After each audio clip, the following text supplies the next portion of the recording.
क्योंकि उत्तर प्रदेश सरकार जो वादा की थी हम लोग के साथ आज तक पूरा नहीं कर पाई। कुछ सवर्ण जातियां हैं जहाँ को 100% आरक्षित है मंदिर में, लेकिन 5 किलो अनाज मिल रहा है, खुश है वो, लेकिन उनका कितना नुकसान हो रहा है उन्हें नहीं पता है। मोदी जी हिंदू हैं, योगी जी हिंदू हैं, कौन रोक रहा है हिंदू राष्ट्र बनाने के लिए? बनवा देना। बजट पेश हो चुका है। इस बार का जो बजट था, देश का बजट 45 लाख करोड़ का बजट था। रक्षा पर करीब करीब 6 लाख करोड़, रेलवे पर करीब करीब 3 लाख करोड़। लेकिन बुरी खबर यह है कि मनरेगा का बजट इस बार कम कर दिया गया है और इसीलिए यहाँ पर दिल्ली में लोगों ने घेर लिया है, संसद के आसपास घेराव कर दिया गया है। कुछ लोगों से बात करते हैं, इनकी क्या समस्या है। जी बताइए, क्या समस्या आप लोगों की? अरे सर, स्थायीकरण चाहते हैं क्योंकि हम लोग मनरेगा कर्मचारी हैं और काफ़ी 15-20 सालों से ऐसे ही संविदा पर कार्य कर रहे हैं।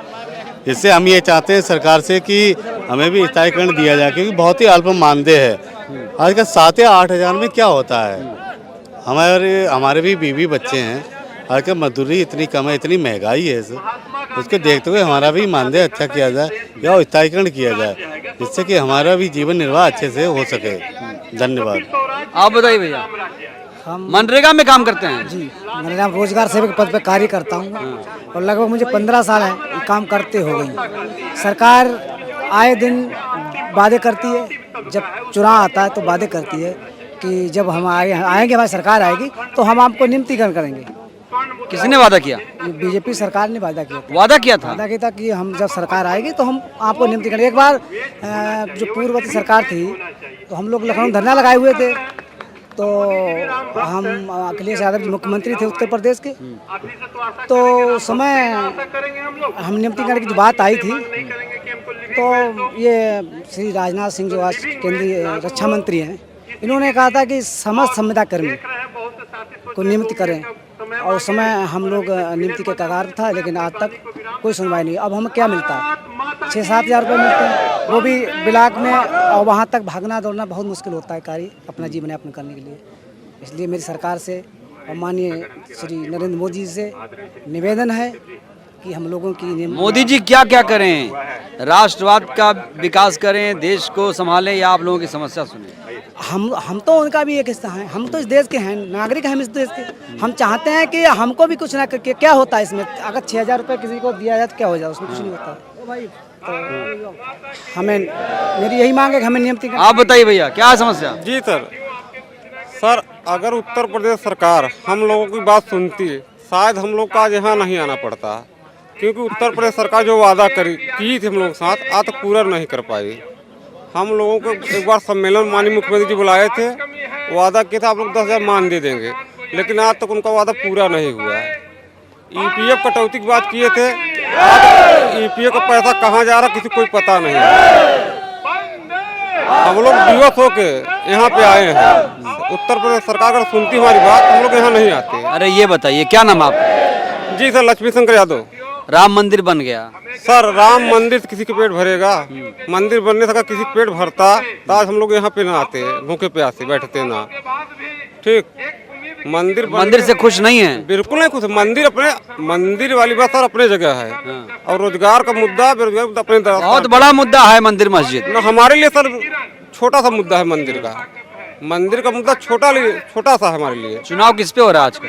सर, कुछ लोग हैं जो कि मंदिर के नाम से डाइवर्ट होते हैं, लेकिन हम लोग डाइवर्ट होने वाले नहीं हैं। मंदिर बने अच्छी बात है, हम मंदिर का विरोध नहीं कर रहे हैं कि मंदिर बने का हम लोग को पेट भर जाएगा, लेकिन विकास तो है ना, वो भी मंदिर बनना भी विकास है ना। सर आप भी बताइए, मंदिर बनने से किसका विकास होगा? आप भी बताइए किसका विकास होगा, आप सोचिए। अब देखिए, अयोध्या में राम मंदिर बन रहा है, अयोध्या में एयरपोर्ट भी बन रहा है, तो ये भी तो विकास ही है भाई। सर, एयरपोर्ट बना, मान लीजिए कुछ लोगों को रोजगार वहाँ मिल सकता है एयरपोर्ट में, लेकिन मंदिर में तथाकथित कुछ गिने चुने लोगों को रोजगार मिलेगा। जैसे कह दें सर? हाँ, कह दीजिए भाई। कुछ सवर्ण जातियां हैं जहाँ को 100% आरक्षित है मंदिर में, उनके सिवा और किसी का स्थान नहीं हुआ। दलित भी तो आजकल पूजा करवा रहा है, दलित भी तो पूजा करा सकता है। सर, कुछ अपने व्यक्तिगत निजी स्वार्थ के लिए, समाज के लिए लड़ रहे हो, निजी स्वार्थ के लिए कुछ भी कर सकते हैं, कोई भी हो। वो पर्सनल अपने स्वार्थ के लिए लगे हैं, न कि समाज के लिए लगे हैं वो लोग। स्वार्थ है, अच्छा पर्सनल स्वार्थ है उन लोगों क्या स्वार्थ हो सकता है? का। सर स्वार्थ उन्हें फायदा है, व्यक्तिगत फायदा मिल रहा है, उन्हें व्यक्तिगत फायदा मिल रहा है, उनके बीवी बच्चों को फायदा मिल रहा है। जनता तो झूम रही है यूपी की जनता। हिंदुस्तान की जनता कहना तो नहीं चाहिए, हिंदुस्तान में हम भी रहते हैं, लेकिन हिंदुस्तान की 85% जनता भी 85% छोड़े, कुछ लोग जागरूक हो चुके हैं अभी, लेकिन अब भी 50% जनता मूर्ख है। कैसे कैसे? सर क्योंकि वो ये नहीं सोचा हमारे समाज का फायदा कहाँ हो रहा है, कहाँ नुकसान हो, उन्हें नहीं पता है चीज, उनको ये नहीं मालूम है। तो आपको कब पता चला कि आप जागरूक हो गए? सर हम तो शुरू से जागरूक हैं, हम अपना हक, कितने लोगों को जागरूक किया? सर हमारे साथ जितने लोग हैं वो अपना हक अधिकार जानते हैं, कहाँ हमारा अधिकार मारा जा रहा है, कहाँ हमारा अधिकार मिलेगा, वो लोग जानते हैं। तो आपके हिसाब से भैया मंदिर मस्जिद पे राजनीति हो रही है और ये सब कोई मुद्दा नहीं है? देखिए सर आप तो सीधी बात, पूरे वर्ल्ड में 204 देश हैं, किसी एक देश का आप नाम बता दीजिए जहाँ की भगवान या इष्ट देव के नाम पे राजनीति हो। आज बीजेपी वाले क्या कर रहे हैं, भगवान को राजनीति मिला दिए, भगवान राम को गाली दे रहे हैं लोग। कौन गाली दे रहा है? अरे भाई राजनीति में किसी को लाएंगे तो उसका विपक्ष तो होना अनिवार्य है, उसका विरोध तो होना अनिवार्य है। तो राम का विरोध कौन कर रहा है? भैया राजनीति में जो आएगा उसका विरोध होना स्वाभाविक है, कौन कर रहा है कौन नहीं कर रहा आप लोग को अच्छी नहीं तो राम को राजनीति में कौन ला रहा है भाई? देखिए कुछ लोग अभी ओबीसी समाज है, दलित समाज हो, यही दो समाज की बात करेंगे हम, वो लोग डाइवर्ट हो जाते हैं, थोड़ा सा उन लोगों को लालच मिल गई किसी तरह से, या अनाज मिल रहा मुफ्त में, उन्हें 5 किलो अनाज मिला खुश हैं, लेकिन 5 किलो अनाज मिल रहा है खुश है वो, लेकिन उनका कितना नुकसान हो रहा है उन्हें नहीं पता है। योगी जी ने कहा है भारत का राष्ट्रीय धर्म सनातन धर्म और हिंदू राष्ट्र बनेगा, वो धीरेन्द्र शास्त्री ने कहा है। ऐसा भैया हिंदू राष्ट्र, मोदी जी हिंदू हैं, योगी जी हिंदू हैं, कौन रोक रहा है हिंदू राष्ट्र बनाने के लिए? बनवा देना, कहाँ कोई विरोध कर रहा है? हिंदू राष्ट्र का बनाते क्यों नहीं? अच्छी बात है बना हिंदू राष्ट्र, कौन रोक रहा है उनको? हिंदू राष्ट्र बनाए ना वो लोग। आप चाहते हैं बने? देखिए सर हम चाहते हैं हिंदुस्तान में जिसकी जितनी आबादी उसकी उतनी भागीदारी होनी चाहिए, मतलब जिसकी जितनी संख्या भारी उसकी उतनी हिस्सेदारी होनी चाहिए। अभी तक हिंदुस्तान 74-75 साल हुआ आजाद होने के लिए, अब असलियत आपको पता है ना, हम चले 84 से लेके 4th क्लास तक आपको बैकवर्ड दलित समाज के मिल जाएंगे। चलिए आप विश्वविद्यालय में जाइए, जुडिशल न्यायालय में जाइए, उसमें किसकी संख्या ज्यादा है? क्यों भाई साहब इत्तेफाक रखते हैं इनकी बात से? देखिए ऐसा है कि अभी जब राजनीति की चल रही है, सरकार इन चीज़ों की व्यवस्था पे काम कर रही है, क्योंकि ये देश विकासशील देश है और देश भारत का एक कॉन्स्टिट्यूशन संविधान है जिसके लिए सब जनता के द्वारा बनी हुई सरकार जनता के लिए काम करती है और जनता में वोट सबके बराबर का हक है और सबको वोट देने के बाद सबको अपना अधिकार मिलना चाहिए, चाहे धर्म की राजनीति हो, जबकि संविधान ये कह रहे हैं धर्म की राजनीति, राम पर राजनीति हो रही भाई। वो उनका फंडा है, राजनीति कर सकते हैं, मगर भारत का संविधान धर्म से राजनीति नहीं करता है, संविधान इसको अनुमति नहीं देता है। वो व्यक्तिगत राय हो सकती है क्योंकि धर्मनिरपेक्ष राष्ट्र है ये। हिंदू राष्ट्र बनेगा, धर्मनिरपेक्ष राष्ट्र तो हिंदू राष्ट्र बनेगा तो वो संवैधानिक प्रक्रिया से तो परे है, वो पॉसिबल नहीं है। पॉसिबल ये नहीं है कि सभी धर्मों के लोग रहते हैं देश के अंदर। तो देश संविधान से चल रहा है? नहीं संविधान कहाँ चल रहा है देश? संविधान ये बताइए आप, संविधान में कितना संशोधन हुआ पता है ना? 105 संशोधन हो चुके हैं ना, पता है ना? संशोधन हुआ अपने निजी स्वार्थ के लिए संशोधन किए लोग, अपने पर्सनल निजी स्वार्थ के लिए किए। जहाँ दलित ओबीसी की बात आई वहाँ संशोधन क्यों नहीं कर रहे हैं लोग? कहाँ संशोधन होना चाहिए?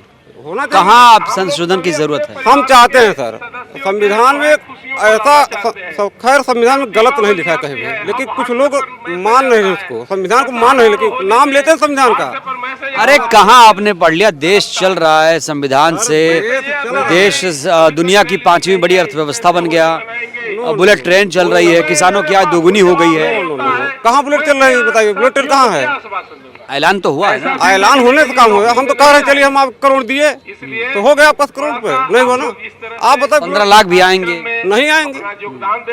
बुलेट ट्रेन बताइए कहाँ चल रही है? एक उदाहरण दीजिए, पूरे इंडिया की बात कर रहे हैं, कहीं है चल रही है बताइए आप। चलेगी ना, चलेगी, बन रहा है सब। भाई साहब कब चलेगी? आज तो नहीं चल रही है ना, वादा हुआ था। सपना तो देखा गया ना भैया। सर सुनिए, माननीय प्रधानमंत्री कहे थे, उसकी समय सीमा निकल गई नहीं निकल गई ना। अब कब चलेगी पता नहीं हमें तो नहीं मालूम है। तो क्या राम मंदिर विकास की श्रेणी में नहीं आता है? देखिए ऐसा है, राम मंदिर विकास की श्रेणी में बिल्कुल नहीं आता है।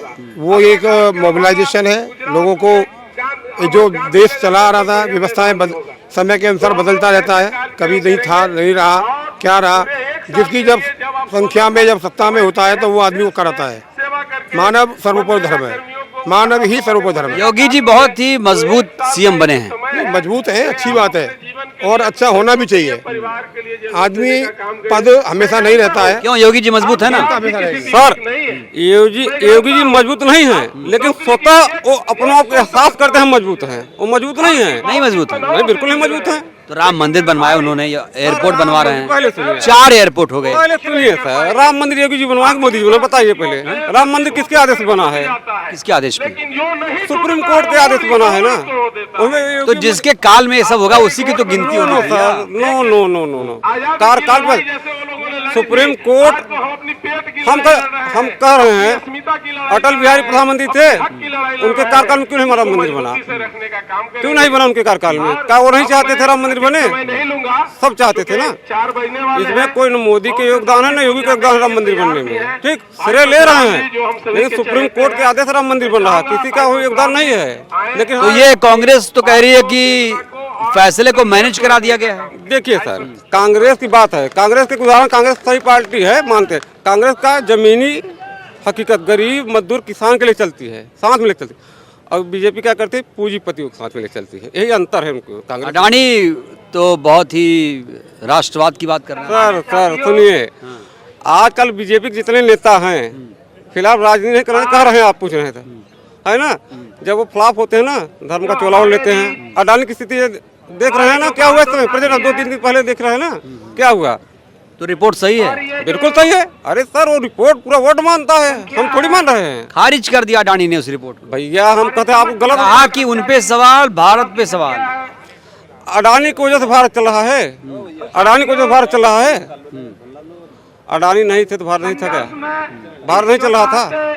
अडानी, अब मोदी के जमाने में अडानी आए हैं। तो देश को तो नाज था ना अडानी पे, दुनिया के तीसरे सबसे अमीर व्यक्ति थे। देखिए सर, आजकल क्या स्थिति है ना, मीडिया दो तरह की मीडिया है। एक तो सच्चाई दिखाती है, जैसे आप लोग हो गए।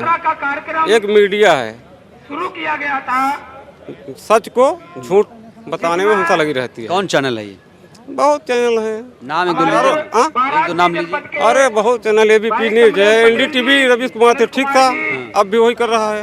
एबीपी न्यूज है, तमाम चैनल ऐसे हैं जो कि प्रधानमंत्री जो कहेंगे वही बोलते हैं लोग। हम लोग आसानी से समझते हैं, लोग समझते हैं, सब बिल्कुल समझते हैं। फिर 2024 में आएंगे पीएम मोदी, प्रधानमंत्री बनेंगे। देखिए सर, हिंदुस्तान हिंदुस्तान हिंदुस्तान हिंदुस्तान हिंदुस्तान जब विकास की बात होगी तो आएंगे। अच्छा, और हम भी चाह रहे हैं, हम तो इसीलिए विकास हुआ है तो कह रहे विकास ही नहीं हो रहा है। विकास हुआ है, लेकिन हम तो कभी पैदल हो गए, कैसा विकास? हमारे बच्चे भूखे मरे, कैसा विकास? तो आप कह रहे हैं ना मोदी जी आने चाहिए। हम कह रहे हैं आना चाहिए, लेकिन हमारी भी सुने, हमारी भी तो सुने, तभी तो हम बताओ। हम आना चाहिए ना मोदी जी। नो बताओ। नहीं आए जब जो हमारी सुने, ना क्या फायदा है? सुने अभी तक कि नहीं सुने? 8 साल हो गए। आज तक नहीं सुनी, कुछ नहीं सुनी आज तक। मोदी जी अपने आप को बैकवर्ड प्रधानमंत्री। 10,000 का वादा किया था, उसमें कहा गया कि ईपीएफ भी आपका कटेगा, हमारी तरफ से आपका जो ईपीएफ बनता है वो भी दिया जाएगा। वादा किया था 2019 में इलेक्शन से पहले विधानसभा के।